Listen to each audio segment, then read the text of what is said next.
done 3 death row inmate interviews. People confess to crimes. People were confessing to cheating on their spouses that they never told them about. Having a line of demarcation. What has gone on so far cannot continue to go on, right? Fragmenting like the reality, the timeline split. And you're allowed to be a man who gets respected and who is a leader and people take seriously.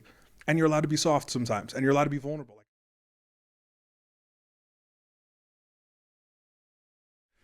We're the Lunatics Legends podcast. We have Kyrie Oliver on tonight. You have interviewed over 1,000 men. You're a men's coach. You're a leader in the space of men's wellness, and a father, a husband, a marketer. I mean, I think it's almost easier to say what you don't do. However, give us some context, brother. Yeah, lots of hats. So I'm a former Division I football player. When I was getting up to the end of my football career, it was kind of just what's next? And along with that, I was 19, 20 at the time, 20. Who am I outside of this thing that I've just always done? And I didn't have an answer. And I hated that I didn't have an answer. So I started reading my first personal development book, which was Man's Search for Meaning by Viktor Frankl. It is still the book that I send my clients initially when they start working with me. It's the book I've read the most times. It's the most transformational book that I've ever read. And it started me kind of getting into, we are kind of made up of the things that we tell ourselves something means. Something only means what I tell myself it means. I want to learn more about that. And I want to help people with that, but I don't know how to do. I'm 19, 20 years old. I don't know how to do that. And so my friend was interviewing somebody for a program that he was creating, or he interviewed like 20 people. And I was like, can you just send me your questions and I can start interviewing people as well? So I started with friends, colleagues, my now wife. I started interviewing attractive girls from high school and meeting up at Starbucks. It's kind of like a little thing. And she was one of the ones that I interviewed. But then I got like my friend's uncle's a doctor. That sounds pretty cool. My friend's dad's an attorney. Oh, I should interview an attorney. I was driving for Lyft and Uber at the time in San Francisco. I was also working in special education. And so I would just like interview my rides. I would interview people that were just getting in the back of the car. If they felt like they wanted a conversation, I would just be like, hey, can I ask you some questions about yourself? And it was a bunch of, what do you love? What do you hate? What do you regret? What do you wish you had done differently? What do you wish your parents had done differently? What are you most afraid of? What keeps you up at night? I expanded it to literal monks. I've done 3 death row inmate interviews. I did 65 end-of-life interviews, so I interviewed terminally ill patients. I wanted to know what I'm going to think about right before I die, and can I use that now at 19 years old? And I realized they were way more open with me than, I guess people in general were more open with me because I was 19, 20 years old, and I just want to learn. I'm not here to judge you. I'm not in competition with you in any way. We're not vying for the same jobs or positions or anything. I'm a kid. I have no wife. I have no children. I'm just trying to figure this out, and I'm trying to learn who I am. It kind of started off as a selfish thing, like, I didn't like that I didn't know. And so I have to go back and start auditing myself, but it was kind of through other people. And so I just got so much context about how I should be through understanding how other people are. I like this. I don't like this. Oh, I like how he is with his wife. I like how this guy is with his finances. So I was able to kind of pick and choose this thing that I wanted to build for myself. And now I kind of use that to help other people. Do you think that maybe that is what ended up helping you kind of formulate your strategy when you're coaching men? Because a big part of what you do is about identity, and everybody, you said, was more forthcoming than you would expect them to be, and it probably had something to do with the fact that most people want to tell their story. Yeah. Good, bad, or indifferent. They want you to know who they are, where they're from, what they've gone through. Yeah. Especially when there were snack-sized friendships, right? You're in my car for a half hour. Right. Or I'm here at the end of your life. For some of them would tell me, this is one of the last meaningful conversations I'll ever have with somebody. So I just want to give everything that I have. And people confess to crimes. People were confessing to cheating on their spouses that they never told them about, like wild stuff. But it was, again, there's no risk to talking to me because who am I going to tell? We don't know any of the same people. Again, I'm not vying for, you're not in a job interview right now. You're helping somebody who's of a younger generation who also wants to help other people do a better job of that. And so I didn't know how it would turn out. I didn't know that I would turn it into what I've turned it into so far in my life, but this is what it's become. And it was just an amalgamation of, I call it like 43,000 years of life experience. The average person I interviewed was 43 years old. And so I just took that times 1,000 And I have about 43,000 years of other people's lives just kind of floating around in my head that then help inform how I talk to other people. And I think that there's going to end up being something in the introspection on that like people are wanting to either leave their legacy, get the last things out, or get things off their chest. And you said, snack-sized friendship, and it immediately reminded me of like Fight Club, where they're like single-serving, friends. I get it. Very clever. How's that working out for you? Yeah. What's that? Being clever. Yes. Yeah. Very clever. Huge Fight Club fan. So I can see where people would want to get things off their chest, and I don't want to speak for you. However, we were talking previous to rolling the cameras about identity and the stories that we make up, and I am very much in agreement with that. And you were saying that this is a big part that you coach about. So if you could let the audience know. Yeah.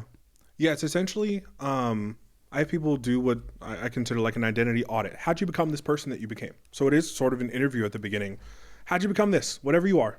The pieces you love, the pieces you don't like so much, the pieces you'd like to change, the pieces you have changed. So who were you and how have you grown into this? But what pieces have just kind of always been there? I've always been a hothead. I've always been impatient, or I've always been... I've had guys who go like, I've never not cheated on a woman, and I don't know what it is in me that is just always, I need that new thing, that new adventure. I'm not quite sure where that came from. And it makes me start to realize, and now I do it because I know that everybody has those things, is that we've never audited why we became this. We just say, I'm like this. And what we're also doing every time we say that is we're re-giving ourselves permission to continue being that. But if there's pieces of it that you absolutely hate, that you don't want, that don't have the outcomes you're looking for, why do I keep that permission structure in place? So what I offer a lot of times is a hard stop to that. And it's just to say, some of these pieces are great and worth keeping. Some of them are worth shifting a little bit, but some of them are worth stopping today, having a line of demarcation. What has gone on so far cannot continue to go on, right? Fragmenting like the reality, the timeline splits, where I have to do something different for myself in service of who I'm looking to become. So I mostly work with young entrepreneurs, 18 to 30 years old. And so I have them project out 20 years. Who is he? Tell me about him. And then I help create a relationship with him. So you have to write a letter to him. You also have to write a letter from him back to you. And it helps you start identifying like, who am I stripped away of all these things that I actually don't want as part of me? And how can I start working my way toward that today? I also make it 20 years, so you can't try to go get it in 3 months. You're not allowed to. Right. There's no shortcuts. You have to commit yourself to a journey of personal development, let's say. Well, and what actually... the conversation that got me into personal development was very much in alignment with that. They were talking about the formation of neural pathways, and they said, and I don't want to quote it and misquote it. However, essentially, by the time that you're 18 years old, you have already formulated like 95% of your neural pathways, and in that moment, I think it was about like 35 years old or such, at 34. And I just went like, oh, so I have a 95% likelihood statistically that my reaction to something is like a child that I formulated somewhere along the line. And then I dove deeper into that. I started getting into the context of like programs. At one moment it served you. Yeah. Now you just do it reactionary. And you had said something about, that we make up these stories. And I used to do the same thing. And I believe I've mentioned it on a previous podcast where I used to refer to myself as an asshole all the time. And I found it to be a way to preface an interaction with me where it's like, I can then be an asshole because I warned you.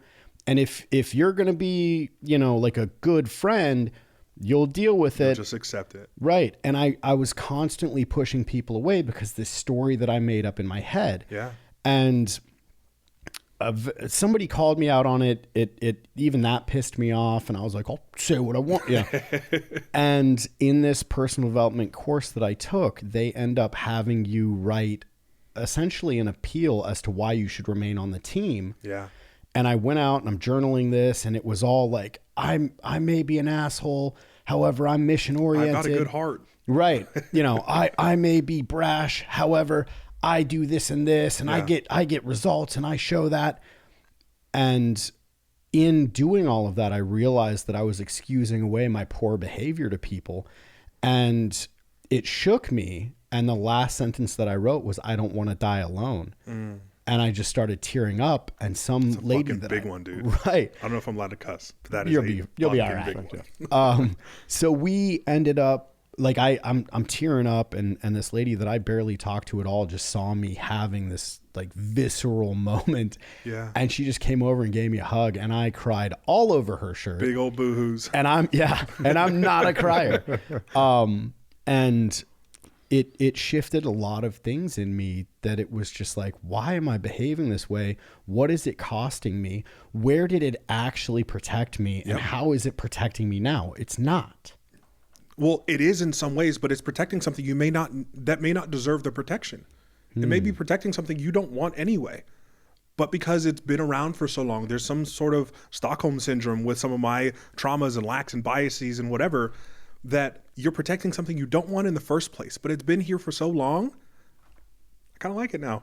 I've accepted it as part of who I am, right? And how dare you say anything that contradicts that, right? I'm the asshole, but I've got a good heart is always this thing. Right. I had a client do this. I flew in to see him where he was. He was about to sell his company, and he was like, I just want a big shift right now. I'm about to come into a lot of money, but I've been paying myself well. We're going to do fine, but I want this new thing in my life. And he gave me the 1.5 hour long version of why I'm an asshole and why it's helped my business and why it's grown so much and why it's done all these things for me. And I said, would you want your daughter to marry somebody exactly like you? Immediate boohoo tears all the way around. And I start crying too, because I'm like, that's the thing that does it. And whatever that lever is, because I know his kids are important to him. So I talked to him about that. If I knew your wife was important, if I knew something else that was like you hold oftentimes in higher esteem than yourself, I'm going to use what's important to you to highlight a piece of yourself. And it just gives you that moment of reflection that says, fuck, no, probably not. Like I would hate him if she brought this guy home. Even me he's 53. Even if he brought the 53-year-old, let alone the 20-year-old version of me, I would have kicked him out of my house immediately. But even this version, why am I still protecting that? What is it doing for me? And what it's doing, I actually just started creating an assessment for this. There's like a male archetype kind of thing, but more robust than the cheesy stuff that's out there a lot of times. But it is like, what am I protecting? You said there's an armor built up. That's the phraseology that I use. You created a bodyguard. You put on this armor to protect that kid from something. Right. That kid's still there. And it's not that the bodyguard has no value anymore. There's stuff that is worth protecting, but it's not all of it. And he also needs some time to shine too. Like he's just been stifled for so long. There's a piece of you that wants the joy, that wants the love, that wants the fun, that can be coaxed out of there, but you have to let him stand down for a minute in order to start sparking this thing back up. And then you can integrate the two. And you're allowed to be a man who gets respected and who is a leader and people take seriously. And you're allowed to be soft sometimes, and you're allowed to be vulnerable. Like I think I have a daughter. I have a 4-year-old. I can't be hard with my 4-year-old daughter. Right. She'll cry. I've yelled at her once in her entire life, and she like runs off in a corner because I don't yell, and I'm a calm person. And the look in her eyes was like, oh, no, can't do that anymore. Yeah. I have to be this. I have to be this, like this softness, but only because I know that I won't be disrespected if I am.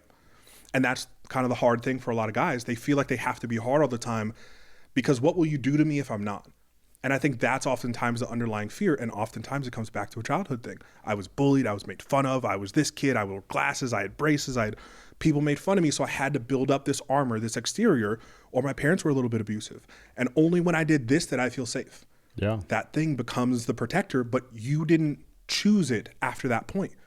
It's just stayed there and it's lived there and it's grown and it's a part of you now, that it's a really hard thing to extricate from yourself and say, what pieces of this deserve to stay and what pieces of this do I need to start dropping off a little bit? That's beautiful. I'm sure you've probably heard people talking about peptides. It piqued your interest, you looked into it, but you don't know what source to trust. A lot of this stuff is coming out of China. If you're looking for a good quality peptide that's made in the United States, go to helixpure.com.